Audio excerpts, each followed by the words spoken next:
বিশ্বাস করুন মহারাজ, কিভাবে যেন সব অর্থ আমার কাছ থেকে চলে গেল। ও গোপালকে এই অবস্থায় যে দেখবো সেটা ভাবতেও পারিনি। ইস, আমার কতদিনের মনোবাসনা আজ পূর্ণ হচ্ছে। বাবারি, ভাবা যায়? তোমার অর্থ তুমি বাজে খরচ করেছো, আর কে করবে? আমি চাইছি না মহারাজ, কিন্তু তবুও খরচ হয়ে যাচ্ছে। এটা কি সম্ভব গোপাল? তুমি চাইছো না অথচ তোমার জমানো অর্থ তোমার হাত দিয়ে খরচ হয়ে যাচ্ছে। এইরকম নির্ভেজাল গাল গল্প দেয়া কবে থেকে শিখলে গোপাল? ফাড়ামো বাদ দিয়ে এখন থেকে ফাজলামো শিখেছো? বাবা বাবা বাবা! গোপাল কোনো বিপদের মধ্যে পড়েছে, নইলে গোপাল তো মিতব্যয়ী, কোনো বাজে খরচ করে না। মহারাজ, আমি আপনাকে গোপালের পেছনে আর কোনো অর্থ ব্যয় করতে করজোড়ে নিষেধ করছি। আমারও তাই মত। মহারাজ, দয়া করে আপনি আর একটি মোহরও দেবেন না। আমারও তাই মত। গোপালকে আর কোনো অর্থ দেওয়া মানে ফসে ঘি ঢালা। কি হে বিজ্ঞানী, তোমার কি মত? আমার একটাই কথা বলার আছে মহারাজ, গোপাল তো মিতব্যয়ী, ও কোনো বাজে খরচ করে না।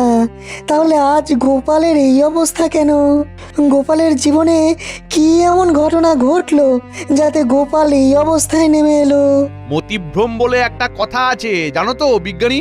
দূর করে দিন মহারাজ, দূর করে দিন। যাও গোপাল যাও, তুমি বরং বাড়ি যাও, আবার তোমার পুরনো ব্যবসা নিয়ে হাটে মাঠে বসো। আমি আর তোমাকে কোনো সাহায্য করতে পারবো না। যাও, আর দাঁড়িয়ে থেকো না। তাহলে আপনি আর সাহায্য করবেন না? না গোপাল, আমার সব সভাসদেরাই তোমাকে সাহায্য করার বিরুদ্ধে। আমি তাদের বিরুদ্ধে গিয়ে তোমাকে তো সাহায্য করতে পারবো না। আপদ গেল। দিদি দিদি গো, এইটুকু নাও, কিছুদিন চালাও, এর মধ্যে দেখবে গোপাল দাদা ঠিক দাঁড়িয়ে যাবে। এই মোহর কটা রাখো, কাজে দেবে। কোথা থেকে কি হলো?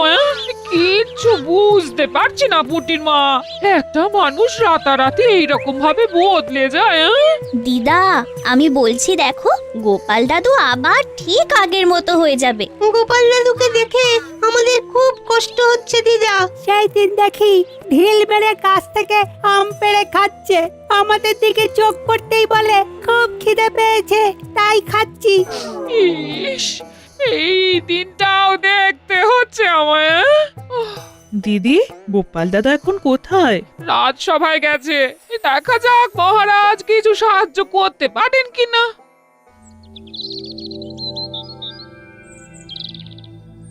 আমি একদম একা হয়ে গেলাম। কে বলে তুমি একা? এই তো আমি আছি না। দুঃখ থাকতে তোমার কিসের ভয়? তাই তো, তুমি থাকতে আমার আর ভয় কি? নাও, আর কোথায় টেনে নামাবে নামাও। এই তো সব সময় মিথ্যে বলছো। আমি শুধু তোমাকে টেনে নামাচ্ছি, হ্যাঁ, কাজের খবর দিচ্ছি না। ওই তো কাজের খবর আসছে, ওই বটা আর ঘটা তোমাকে কাজ দেবে। কি গোপাল? তুই আমার নাম ধরে ডাকছিস? নাম ধরে ডাকছে বলে কি এমন মহাভারত অশুদ্ধ হচ্ছে শুনি? হ্যাঁ, শোনো, সেই দিন গেছে, হ্যাঁ, আর তুমি এখন একটা সাধারণ লোক। তোমার সম্মান প্রতিপত্তি সব চলে গেছে, দয়ায় বেঁচে আছো। একটা কাজ করবে, আমাদের বাড়ির চারপাশটায় কাল ভালো করে জঙ্গল সাফ করে দিলে 2টো মোহর পাবে। বলো করবে কিনা বলো? বলে দাও করবে। করব। তাহলে কাল সকালে ভোর ভোর চলে এসো, খাবার নিয়ে আসবে, খোরাকি দিতে পারবো না। কি গোপাল, ঠিক আছে তো? এই কাজটা ভালো করে করলে তোমাকে আবার একটা কাজ দেব, ঠিক আছে? আরে সেলাম করো, বলো ঠিক আছে প্রভু, বলো। ঠিক আছে প্রভু। যাও গোপাল, ঘরে যাও। কাজ কিন্তু একদম ঝকঝকে করে করতে হবে, ময়লা থাকলে কোনো মোহর পাবে না। বুঝেছো? বুঝেছি।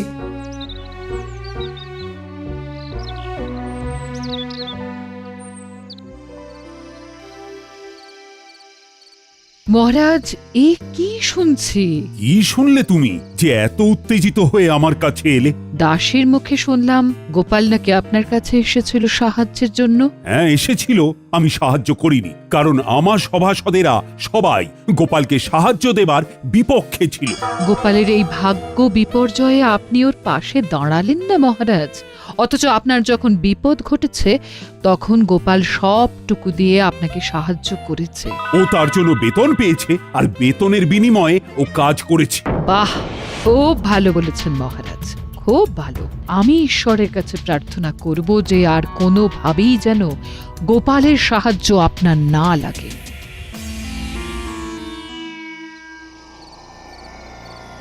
এতদিনে একটা ঠিকঠাক কাজ হয়েছে। ওহ, তোমার তুলনা নেই রাজ্যতীশী, তোমার তুলনা নেই। জ্যোতিষ মতে গোপালের এখন 7.5 চলছে, মানে কায়দা করে ওর জীবনে দুঃখটাকে এনে দিতে হবে।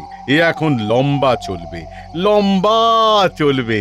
কৃষ্ণনগরে গোপালের সম্মান নষ্ট হবে। কতজন কত চেষ্টা করেছে, কিন্তু তুমি যা করেছো তা আমি কোনোদিনও ভুলবো না। এবার আপনি আমাকে দেখবেন, আমি আপনাকে দেখেছি। গোপালকে চিরকালের মতো সরিয়ে দিয়েছি।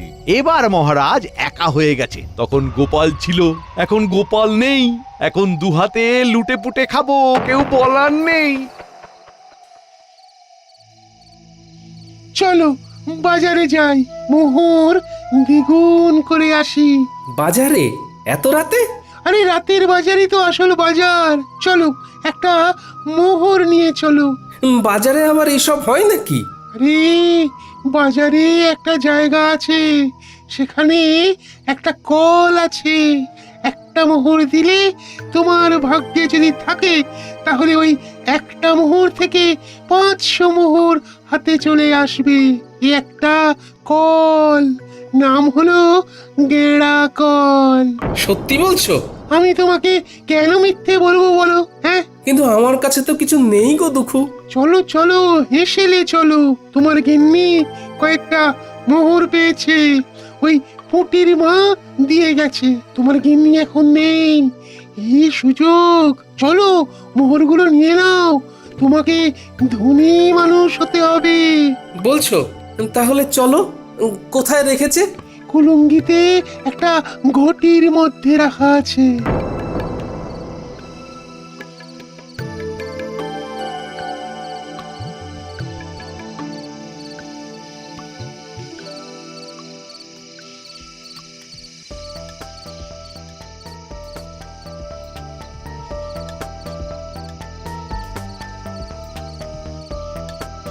রান্নাঘরে মিনুর বাবাকে যেন যেতে দেখলাম।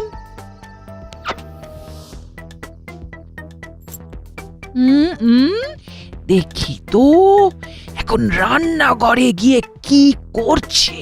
দেখি দেখি। হ্যাঁ, বলি হচ্ছেটা কি? আমার ঘরে শীত কাটছো? আমি যেটা বলছি সেইটা বলো। তুমি না আমার অর্ধাঙ্গিনী, তুমি তো আমার অর্ধেকটা। তুমি না আমার অর্ধাঙ্গিনী, তুমি তো অর্ধেকটা গো। এই থামো থামো, আমি কোথায় খাবার জোগাড় করতে হিমশিম খাচ্ছি আর তুমি আমার সঞ্চয় শীত কাটছো?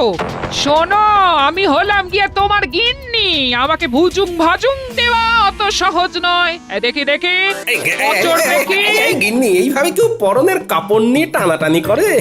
আমি তো বিকচ্ছ হয়ে যাব, আমার কাছা খুলে যাবে গিন্নি। আমার চোখকে ফাঁকি দেওয়া।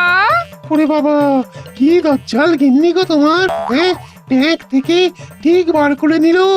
দুঃখু, আমি কি বলেছিলাম? এখান থেকে চলো এখন। হ্যাঁ হ্যাঁ হ্যাঁ, চলো চলো। আমার এই সব একদম ভালো লাগে না। চলো চলো বাইরে চলো। বলি কোথায় যাওয়া হচ্ছে শুনি? বলো যেদিকে দু চোখ যায়। যেদিকে দু চোখ যায়? চলো, ছোট ছোট ছোট ছোট। এই এই এই, এই শোনো শোনো বলছি। যা, এই চলে গেল। হায় হায় হায়, এ আমার কি সর্বনাশ হলো। কি হলো গোপাল বউ? গোপাল এরকম ঊর্ধ্বশ্বাসে ছুটে কোথায় গেল? আমার কপাল পুড়েছে, কি যে হলো বুঝতে পারছি না। ভালো মানুষটা যে এরকম কিভাবে বিগড়ে যাবে সেটা ভাবতে পারিনি। দেখো গোপাল বউ, দুঃখ করো না, আমরা সবাই আছি সাথে, জড়িয়ে আছি হাতে হাতে। গোপাল আবার তুলবে মাথা, যেন বৃথা হবে না আমার কথা। এই নাও গোপাল বউ, এই মুহূর্তে গোপালের কোনো কাজ নেই, তোমাদের চলবে কি করে? আমি আর বিজ্ঞানী মিলে দিলাম কিছু অর্থ, আমাদের প্রার্থনা হবে না কো ব্যর্থ। ও দুঃখু, আছো তো? আছি মানে একেবারে লেপ্টে আছি। তোমার ঘর থেকে এ জন্মে আর নামবো না। ওই যে মোহর দ্বিগুণ হওয়ার কলটার কথা বলেছিলে, সেখানে কি করে যাব? হাত তো একদম খালি। একটা জায়গা আছে, চলো সেখানে যাই। তোমার একটা কিছু তো ব্যবস্থা করতে হবে, নইলে খরচা করবে কি করে? চলো চলো চলো, সোজা চলো, একদম নাক বরাবর।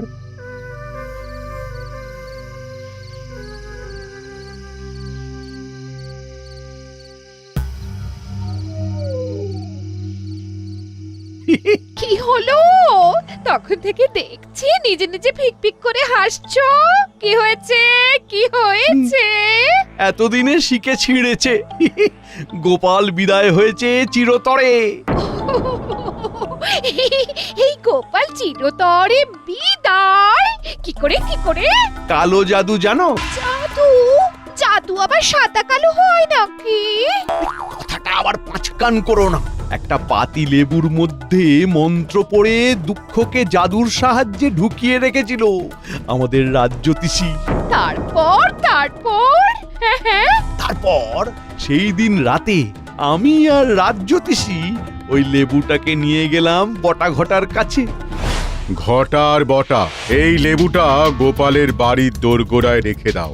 গোপালের পায়ের চাপে যেই লেবুটা ফাটবে, অমনি ওই লেবু থেকে দুঃখ গিয়ে গোপালের ঘাড়ে চাপবে। ব্যাস, গোপাল দুঃখের কোপে পড়ে সবকিছু হারাবে। 1 মাসের মধ্যে গোপাল একেবারে পথের ভিখারি হয়ে যাবে। এসব সত্যি ঘটবে তো, না আগের মতো সব ভুলভাল হবে?